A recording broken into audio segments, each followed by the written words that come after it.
Ushindi ndio huu hapa, umefika nyumbani sasa. Arusha kutokea Dar es Salaam. Tulifurahi mno. Jamani tucheze. Yaani ni uhakika kabisa, haina longo. PMBet ni yenyewe. Ni www.pmbet.co.tz. Naitwa Hemedi Hassan Salim. Ni katibu wa hamasa na chipukizi wa umoja wa vijana wa Chama cha Mapinduzi wilaya ya Kinondoni. Lakini pia ni mjumbe wa baraza la umoja wa vijana wa Chama cha Mapinduzi wilaya ya Kinondoni. Na ni mjumbe wa mkutano mkuu wa mkoa wa umoja wa vijana wa Chama cha Mapinduzi mkoa wa Dar es Salaam. Lakini leo nimewaita hapa nikiwa kama Tanzania, kama mwananchi wa kawaida. Nafasi nilizonazo ndani ya CCM sikuwaita kwa ajili ya nafasi hizo. Nimewaita kama mwananchi, kama Mtanzania. Takumbuka hivi karibuni mnamo tarehe 24 Mei mwaka huu, Mheshimiwa mbunge wa jimbo la Kawe na MNEC Chama cha Mapinduzi Tanzania, ndugu Askofu Josephat Mathias Gwajima alizungumza na wanahabari. Naye pamoja na nafasi mbalimbali alizonazo ndani ya chama chetu, uwakilishi wake wa wananchi katika vyombo vya dola na utumishi pia wa Mungu, naye pia alizungumza kama mwananchi wa kawaida ama Mtanzania wa kawaida. Nami leo nitasema kama mwananchi wa kawaida, kama Mtanzania wa kawaida. Ndugu zangu, tarehe 24 ndugu Askofu Josephat Mathias Gwajima aliwaita wanahabari na alizungumzia utekaji katika nchi na ushauri wake binafsi. Mimi kama mwananchi wa kawaida na Mtanzania nimemsikiliza zaidi ya mara moja na nimejiridhisha. Kwa hiyo ambacho nitakizungumza hapa leo mbele yenu, nitazungumza ikiwa nimejiridhisha kutokana na kile ambacho yeye amekizungumza. Katika mazungumzo yake, Askofu Gwajima ametueleza ya kwamba mara zote akizungumza huwa anazungumza kwa data.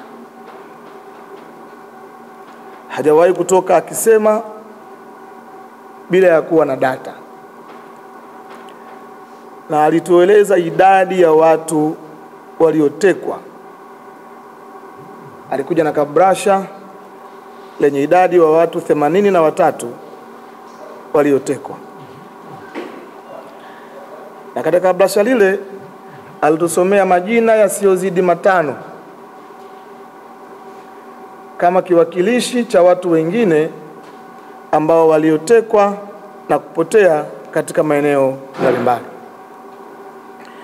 Mimi leo niko mbele yenu na kwanza kulaani na kukemea matamshi aliyoyatoa. Hatulaani na hatukemei kana kwamba alichokizungumza ni uongo au ni ukweli. Tunalaani kwa sababu kubwa moja. Ndugu Askofu Josephat Mathias Gwajima anayo maeneo mengi ya kufikisha kile ambacho alihisi katika nafsi yake kinaweza kuwa msaada kwa taifa letu. Hiko ndio kitu kikubwa ambacho kimetufanya sisi ama mimi nije nizungumze na nyinyi. Ndugu zangu, katika mazungumzo yake ndugu Askofu Josephat Gwajima alizitaja familia za viongozi, kwa maana familia ya Mheshimiwa Rais, lakini pia akaenda mbali zaidi na kumtaja mtoto wa waziri mkuu. Wako baadhi ya Watanzania wanaweza kutumia maneno ya Askofu Josephat Gwajima na kuleta uchonganishi, uchochezi ndani ya taifa letu. Wako wengine ambao walikutwa na kadhia hiyo katika familia zao, wanaweza kutumia hasira zao kwenda kuzuru familia zilizotajwa na Askofu Josephat Mathias Gwajima, na hatimaye ndani ya taifa letu tukaingiwa na mtafaruku mkubwa usiokuwa na mwisho.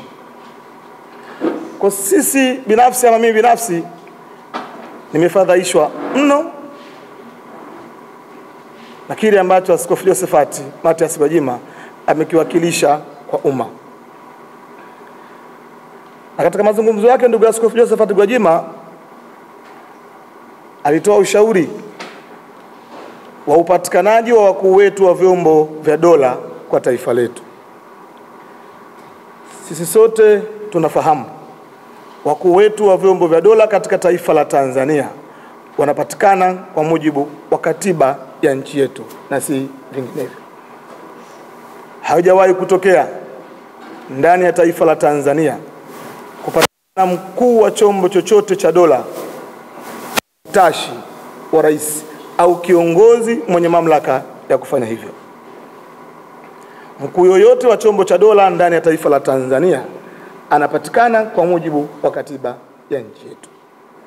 Kwa kwanza naomba nimkumbushe Askofu Josephat Gwajima, viongozi wetu waliokuwa na dhamana ya kuliongoza taifa hili hawajawahi kufanya uteuzi wa nafasi yoyote nyeti ya taifa letu kwa kuamini uswaiba, mahaba ya mtu kwa nafasi anayompatia.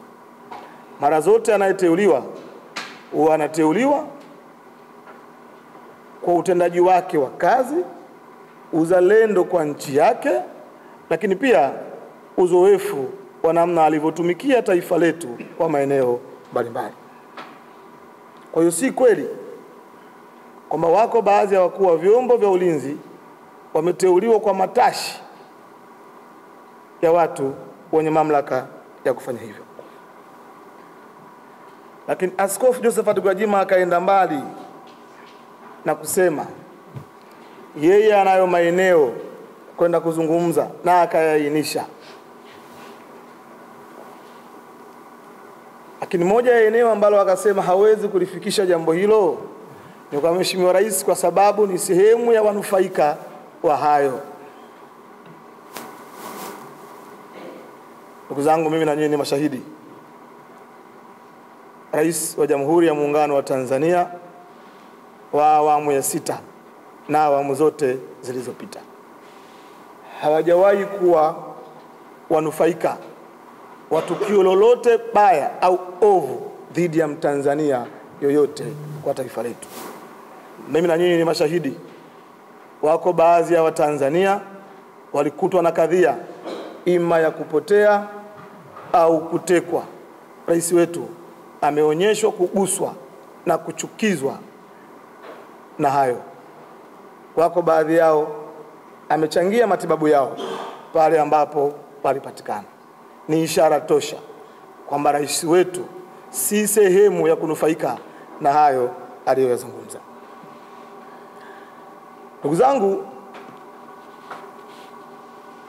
hivi sasa tupo katika kipindi kizito cha uchaguzi. Miezi michache ijayo taifa letu la Tanzania litaingia katika uchaguzi. Tunapokwenda katika uchaguzi, tunawasihi na kuwataka wale wote ambao wana nafasi mbalimbali aidha za kutuwakilisha katika vyombo vya dola, ima ndani ya vyama vya siasa, matamshi yao wanayoyatoa wayatazame. Wanazungumza nini? Wanasema wapi? Na katika eneo gani? Kipindi tulicho nacho si kipindi cha kuzungumza maneno ambayo yataleta adha, kero, shida na changamoto kubwa katika taifa letu la Tanzania. Kipindi hiki wako baadhi ya wanasiasa wasiotakia mema taifa letu la Tanzania. Ndio kipindi ambacho upenyeza na kupitisha agenda mbalimbali zenye kulifarakanisha taifa letu la Tanzania. Kwa tunawasihi sana wale wenzetu wenye nafasi mbalimbali kutazama kinywa chao kipindi ambacho wanakwenda kuzungumza. Tutakumbuka mambo haya ya utekaji, upoteaji ndani ya taifa letu la Tanzania. Awamu ya 6 si mara ya kwanza kutokea,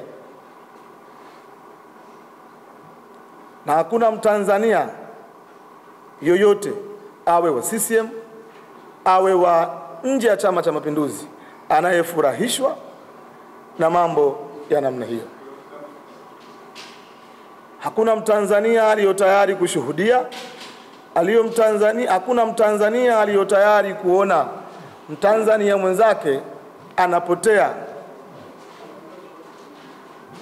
na watu wasiojulikana au kwa hila za kisiasa. Hatuko tayari dhidi ya hilo. Kwa hiyo wanasiasa wasitumie mambo haya kama mtaji wa kisiasa tunapoelekea. Wanasiasa wasitumie mambo haya kama mtaji wa kutafuta huruma kwa wananchi kwa kipindi hiki tulicho nacho. Tunawaomba wanasiasa wetu ndani ya taifa letu, tumieni kazi mlizozifanya kwa wananchi wetu kuwa kama kielelezo cha nyinyi kurudi katika nafasi mlizo nazo. Msitumie uchonganishi kwa wananchi kama sehemu ya kujipatia uhalali wa kurudi katika nafasi mlizo nazo. Sote tunaamini utekaji, upoteaji kwa wananchi katika taifa letu la Tanzania, na tunakubaliana si jambo jema na zuri kwa ustawi wa taifa letu. Nimeshangaa sana kwa Askofu Josephat Gwajima anasema taifa letu linaweza kupoteza mashirikiano ya kibiashara kwa sababu ya wanaharakati wachache kutoka nchi ya Kenya. Sisi sote ni mashahidi. Tumeshuhudia baadhi ya viongozi wa Kenya wakitoka hadharani na kuzungumza hawakubaliani na kile ambacho wanaharakati wa taifa lao wamekifanya ndani ya taifa letu. Tunashangaa Mtanzania mwenzetu kuamini nchi yetu inaweza kupoteza mashirikiano ya kibiashara eti kwa sababu ya wanaharakati ambao taifa lao wenyewe limewakana hadharani. Nyinyi ni mashahidi. Ustawi wa diplomasia ndani ya taifa letu ni hali ya juu, na uthibitisho wa hilo ni juzi tu nchi mbalimbali ya Afrika zimemchagua Profesa Janabi kuwa mkurugenzi wa WHO kanda ya Afrika. Hicho ni kielelezo tosha kama bado taifa la Tanzania linaaminika na linakubalika kwa mataifa mbalimbali ya Afrika na nje ya Afrika. Ndani ya taifa letu la Tanzania tunazo sheria zetu. Hatuko tayari kuona mtu aliyetoka nje ya taifa letu kuvunja sheria zetu kwa sababu tu ni mwanaharakati kutoka nchi nyingine. Jambo hilo hatuko tayari nalo. Wako baadhi ya Watanzania walisharejeshwa kwa kuishia airport baadhi ya nchi mbalimbali. Inapotokea nchi yoyote inapoona hujakidhi vigezo na sheria zao kuingia katika nchi yao, ni jambo la kawaida kurejeshwa nyumbani kwenu.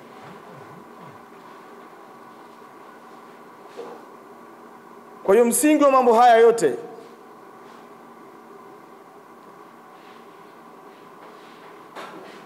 na kuwaiteni ni kulaani yale yote ambayo yametolewa kwa sababu tu tunaamini ni kuchochea wananchi, ni kuchochea Watanzania, hasa kwa kipindi hichi tulicho nacho. Na kiomba chama changu cha Mapinduzi,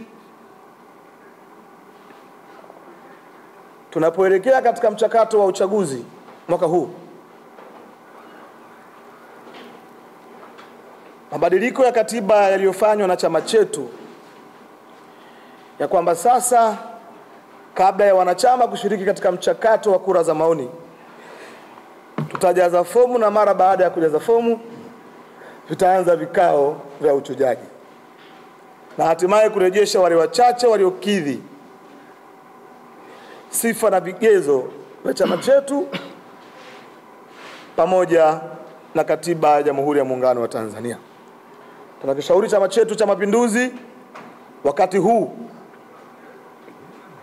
ituangalie na yuangalie sana, imulike sana wale wote watakaojitokeza kuchukua fomu ndani ya chama chetu. Ikibidi, tunaamini chama chetu kinasema binadamu wote ni sawa, tunaamini hivyo. Lakini katika mchakato wa mtu kuomba uongozi ndani ya chama chetu, katika majina matatu au kadri vikao vya chama chetu vitakavyoona inafaa, ituteuliwe wale ambao wamelelewa, kukulia, kuokwa, wanaofahamu na kutambua tamaduni, taratibu, itikadi, mienendo ya Chama cha Mapinduzi. Ni imani yetu ukifanyika uteuzi wa namna hiyo, watapatikana watu wenye kufahamu wapi wanatakiwa wakaseme, na wakaseme neno gani, na wanazungumza na nani. Chama chetu cha Mapinduzi kina caucus ya wabunge wa CCM. Wabunge wote wa Chama cha Mapinduzi liko eneo wanakutana nje ya Bunge la Jamhuri ya Muungano wa Tanzania, wanazungumza mambo yao. Katika eneo lile, Askofu Josephat Mathias Gwajima alikuwa nayo nafasi ya kuwasilisha hayo aliyowasilisha kwa umma, na angelifanyiwa kazi. Yako mengi wabunge wa Jamhuri ya Muungano wa Tanzania kupitia caucus wameyawasilisha na chama chetu, wameyafanyia kazi. Nasi tunaamini alikuwa na nafasi hiyo kwa sababu na yeye ni mjumbe wa kikao hicho, tena mwenye renki ya juu kwa maana ya mneki wa Chama cha Mapinduzi.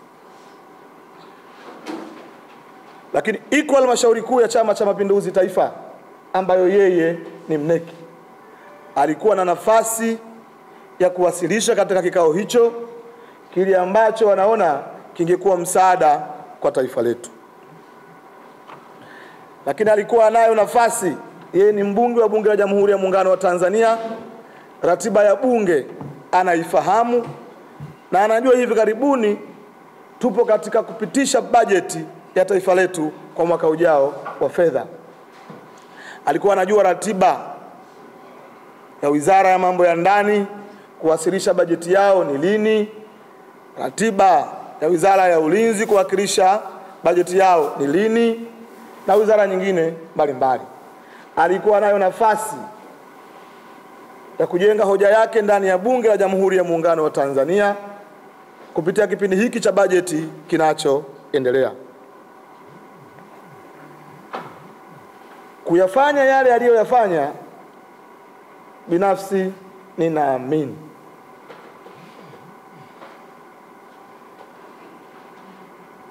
Waswahili wanasema ukitaka kuruka agana na nyonga. Yawezekana katika eneo ambalo analiongoza hakuagana vizuri na nyonga. Umefika wakati wa kuruka,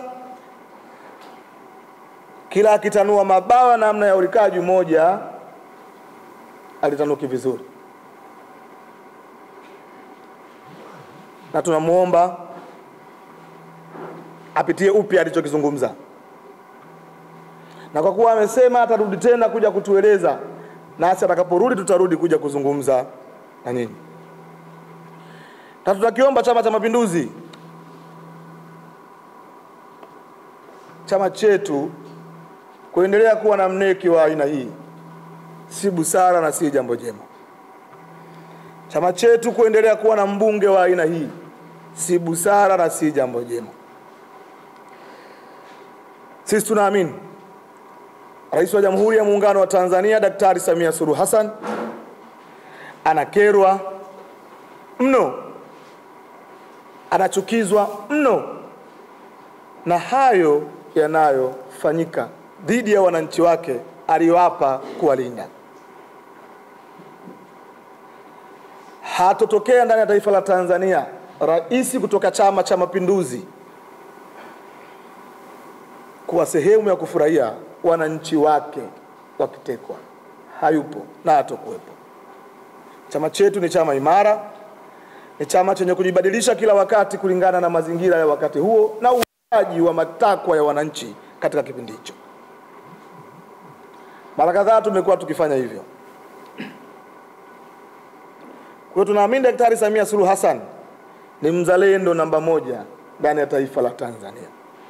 Na tunaamini halali mara zote anawaza, anatafakari kwa kushirikiana na vyombo vyetu vya dola namna bora na nzuri ya kukabiliana na janga hili linalojitokeza katika taifa letu. Kusema yeye ni sehemu ya wanufaika ni kuikosea heshima taifa letu, ni kuvunja hadhi ya rais wetu, lakini pia ni kukiuka miiko ya chama chetu. Tunamuomba mwenyekiti wa chama chetu kupitia vikao anavyoviongoza vya chama ambavyo sasa vinaendelea jijini Dodoma kuchukua maamuzi yatakayowafanya wabunge wengine ambao nao katika maeneo yao yawezekana hawajaagana vizuri na nyonga kustaafu ubunge wao kwa heshima. Wabunge waliopo sasa wao si wa kwanza kuwa wabunge na si wa mwisho kuwa wabunge katika taifa.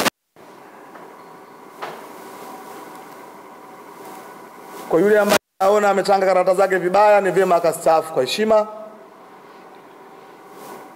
ili kuendelea kuheshimika na jamii inayomzunguka. Lakini nimefadhaishwa mno. Wako baadhi ya wabunge wanaita watu pia majumbani kwao, wanasema kwa siri ni heri ya rais aliyekufa Daktari John Joseph Pombe Magufuli kuliko Daktari Samia Suluhu Hassan. Nao nawaona kupitia hili wanatoka hadharani kutafuta benefit ya kisiasa.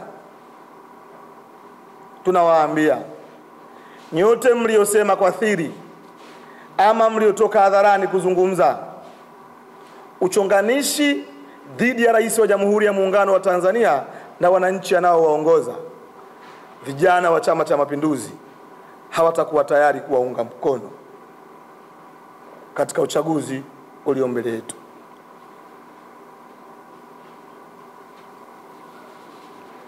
Hatujawahi kuwa tayari, hatutakuwa tayari na hatupo tayari kuunga mkono mtu ambaye atambui, athamini na wala haoni heshima na hadhi ya taasisi ya urais.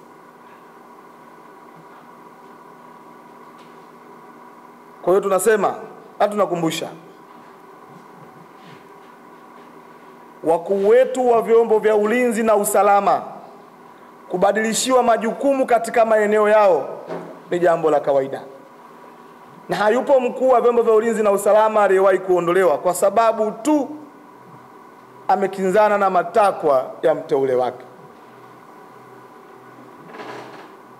Wako wanaondoka kwa umri kustaafu, wako wanaondoka kwa kubadilishiwa majukumu ya kazi walizopewa. Kumbadilishia mtu majukumu ya kazi aliyopewa,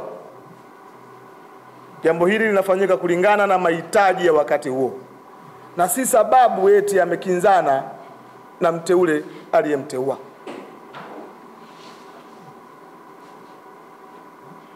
wakuu wetu wa vyombo vya ulinzi na usalama pamoja na rais wetu, wabunge wetu na wengine wote wameapa kuilinda katiba ya Jamhuri ya Muungano wa Tanzania. Na ushahidi wa hilo lilitokea mara baada ya rais wa awamu ya 5 kufariki.